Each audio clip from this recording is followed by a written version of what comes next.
Управните и надзорните одбори на јавните предпријатија и институции во земјава без реално структурно управување и надзор.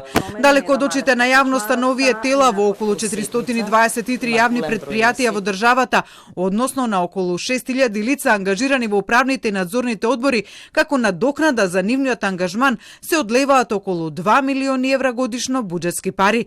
Извештајот на Центарот за управување со промени од следење на управувачките структури на институциите покажало дека дел од овие тела, освен што не се транспарентни кон јавноста и не се извршуваат својата функција. Тоа главно е утврдено кај јавните предпријатија, здравствените установи или установите од областа на културата и образованието. Податоците покажуваат дека постои разноликост во однос на тоа како е уредено начинот на плаќање на доместоците на овие членови. Некои земаат паушали, некои од членовите земаат надомест по седница, онаму каде што има надомест по седница, бројот на седници е значително поголем, а бројот на точки на дневен ред е значително помал од онаму каде што овие функции земаат паушал. Ако во периодот 2015-2018 на членовите на управните и надзорни одбори во јавните предпријатија и институции биле исплатени околу 2 милиони и 500 илјади евра, проценката е дека сега тие чинат државата нешто помалку.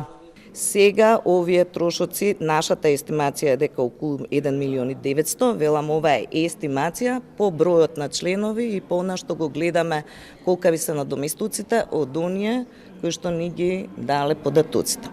Иако Центарот испратиле прашалници до сите 423 институции со управни и надзорни одбори во земјава, одговор стигнал од 60% од нив. Анализата на одговорите покажало структурни долгогодишни проблеми во овие институции, во кои спаѓа и користењето на институтот, веде директор, и тоа во 40% од нив. Според Малеска Сачмаровска, најчесто вршители на должност се именуваат заради тоа што тие не ги исполнуваат критериумите во делот на образованието за да можат да конкурираат на угла за вработување или пак не го исполнуваат критериумот за познавање странски јазик. Секако и политичките пазарења со раководните позиции во јавните предпријатија влијаат на крајната неповолна слика за нив. Решението, смета Малеска Сачмаровска, е во реорганизација предсе на јавните установи кои се вкупно 920 во државава.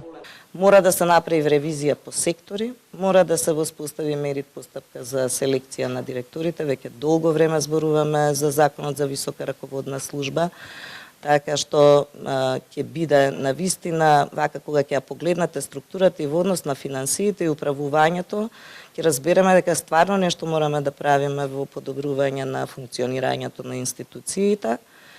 Треба да се зајакнат механизмите за известување наспрема што институциите направиле.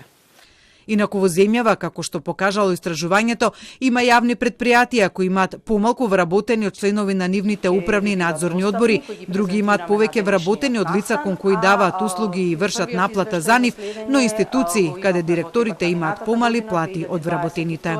И се однесуваше на анализа на примената на Законот за слободен пристап до информации од јавен карактер,